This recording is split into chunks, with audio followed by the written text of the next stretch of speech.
welcome to the show, The First Steps of God. And with me, I have PJ and Paul Blackham. I am Beth Peltala, and we also have two little Crusaders in the studio. What's their names? They're two other ones. Two different ones. Baldwin and Godfrey. Should we okay. go with the brothers? Okay, very quickly, who were they and what era? Well, they were two rulers of Jerusalem, but they were originally from the Holy Roman Empire, and they were these incredible saintly. Their mum was a saint, Saint Ida, I believe, and they were at the First Crusade. They were two of the main leaders, and then they became successive rulers of Jerusalem. Baldwin also took Odessa. And Odessa is very important for Christian history. Didn't the King of Odessa wrote to Jesus as a letter in church tradition, talks about he wrote a letter to Jesus. That's quite interesting. We love that. It's not called Odessa today, though, is it? Şanlıurfa. Yeah. What part of the world is that? Southeast Turkey. Although the kingdom basically is now split between Iraq, Syria, and Turkey. So there was this whole kingdom called Osroene, and that was huge, at the time. I've got a Turkish friend who's a Christian, but she says that it's hard for her family to recognize that because to be a Turk is to be a Muslim now, but that's not the case. No. And that has actually come about because of the Crusades and also because of the Ottoman Empire, where now your identity, if you're a Turk, now means to be a Muslim, but ultimately it actually meant to be, early on it meant to be a Christian, and they've forgotten that part of their history. Isn't it? Well, to be from that area, but also like the people that moved in, these people from Central Asia. There's some incredible archaeology being done now about Turkish before they'd invaded. There had been churches, and there had been from that kind of area of like Western China and Kazakhstan, this sort of thing. There was a massive library they've dug up there, and so they had been Christian, and then I think the main people who drove them towards Islam were the Seljuks, and they were the ones who invaded Anatolia, and they were so they had been a lot of Christians in the Turkish people. So even if we're not looking at the area, we're looking at those, because it's not as simple as it was just an invasion of And there's also, we know, North Africa, there was the wonderful libraries of Alexandria, for example. We know that those were completely annihilated when the warriors came in from Arabia, who became the Muslim warriors, and annihilated many of our, say, ancient Bibles, for example, and libraries, because we know that in the Middle Ages each church had libraries and schools attached to them.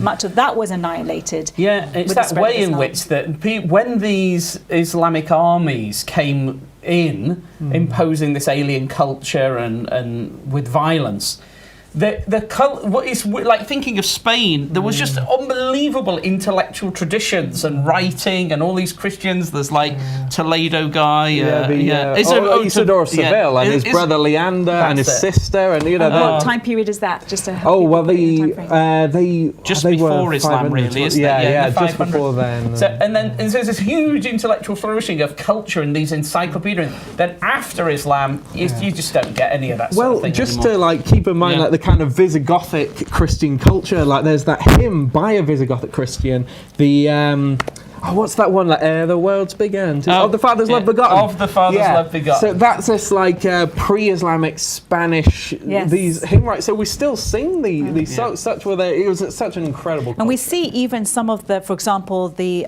fort down in Cordoba. Everyone talks about this magnificent building, but people don't realize that building was rebuilt from the ruins of the churches and monasteries that the Islamic warriors had destroyed. And so much of the architecture was borrowed in from Christian Byzantine architecture. And we're talking about that because we have a book, I have a book in a huge library, and in the library it says, in the library there's a book that talks about inventions from Islam, and it talks about how the architecture that came from Islam, but no, it was actually as the Islamic marauders moved into the cultures, they then took and borrowed the architecture and the sciences, and had Christians and Jews translating those incredible biblical, scientific manuals and so on, and translated them into Arabic.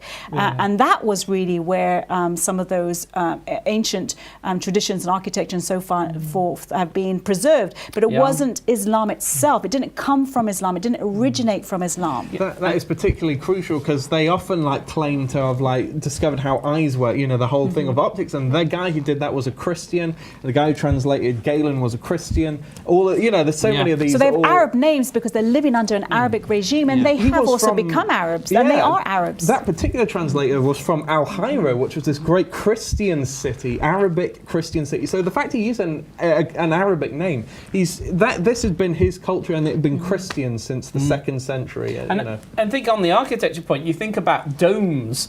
That was all the Byzantine churches were domes, and then the Muslims took it over. And I have a friend who's just come back from Istanbul, and of course there's the Church of Holy Wisdom, Hagia Sophia, and but then of course opposite it they build a mosque with almost exactly the same architectural features. But which came first? Hagia Sophia is like almost 1,000 years before that. And the mosques are built bigger as an imposition, as almost like we're conquering. The conquering nation has come in, but it borrowed its architecture. Borrows all the architectural features, and that's really important because relevant to all the Crusade stuff, when people are like, what was the reason for this? It's because there were these invading armies that imposed this alien culture, and the people underneath were suffering and suffering and suffering. So when the Crusaders came, they were actually liberating people. Yes. Liberating people. Which is exactly how governments think today about liberating people from an oppressive regime. We've seen that recent wars recently have the same thing. So why on earth do we not allow the same for the Crusades? As if the Crusades are all painted as bad, but they were responding to over 400 years of oppression and slavery and rape and pillaging. Totally. Well, when you think all this, our intervention in Iraq and Syria was about ISIS, which had only been around a handful of years, and they were doing the same sort of things like Hakim had done. So it's like that had such a smaller time period requires for us such a massive intervention. And it's right, of course it's brilliant we got rid of ISIS and everything, but as you say, why the double standard? Why not? Because if ISIS was spread across the whole Middle East, that is what we're talking about. ISIS themselves knew that. They do look back and say, we just want to redo what had been done. And so we've had a modern day crusade, and everyone thought it was good. But the problem with the modern day one is they haven't really put anything good in its place. What was so fantastic about the first Crusade especially is they came in, got rid of ISIS, and established wonderful kingdoms where people were safe, and Muslim people moved in because they wanted to come. Cities where Muslims left Islamic areas and moved, and others as well. Other people moved to these Christian kingdoms to live under the Christian kings and queens in safety. Yeah. We have sermons by Imams from the time imploring their congregation not to go. They're saying you're betraying Islam if you're going to the Kingdom of Jerusalem, but the fact is these people are moving because it is better there. And we have the same sort of thing in Spain, people moving to Toledo in particular after it got conquered by the Christians, and they do bring in prosperity. And we have these rules, the assizes of Jerusalem. We have their law code. We can read like the Ibelins were great lawmakers in the Kingdom of Jerusalem, and so much of our modern law is based on innovations and things they did in the Jerusalem. They saw like a chance to make a new state, and they really made the most of it and made real justice, real prosperity, all this. They were really brilliant Christians. And it's important to talk about this. Some of my Muslim friends, they wouldn't hurt anyone. They're the most delightful people, some of the most delightful people I know. But their history is dark because the history based on their text is also provides or sets the scene for a very dark behavior, as we see is what happened, what the Crusades were responding to. But it's this blindness in modern culture to deny the Crusades as all evil, maybe because it was Christians who felt it was right to bring back into freedoms and justice and protection for the vulnerable and for the innocent. Maybe that's why it's a bias against Christianity. I've often tried to think, why have they tried to annihilate or make the Crusades look all bad? And yet today, even they are doing the same thing, but they're not then putting righteousness or goodness back in place. In fact, sometimes supporting other regimes that are almost like, say, ISIS or Al-Qaeda, just a little bit softer. But the text that those particular groups refer to are still what ISIS refers to. And so we haven't put in place anything that will protect the people anymore, whilst the Crusaders did. Brilliant stuff, brilliant stuff. I hope it's been challenging, and we will very likely talk about this topic again soon because it's so important. See you next time.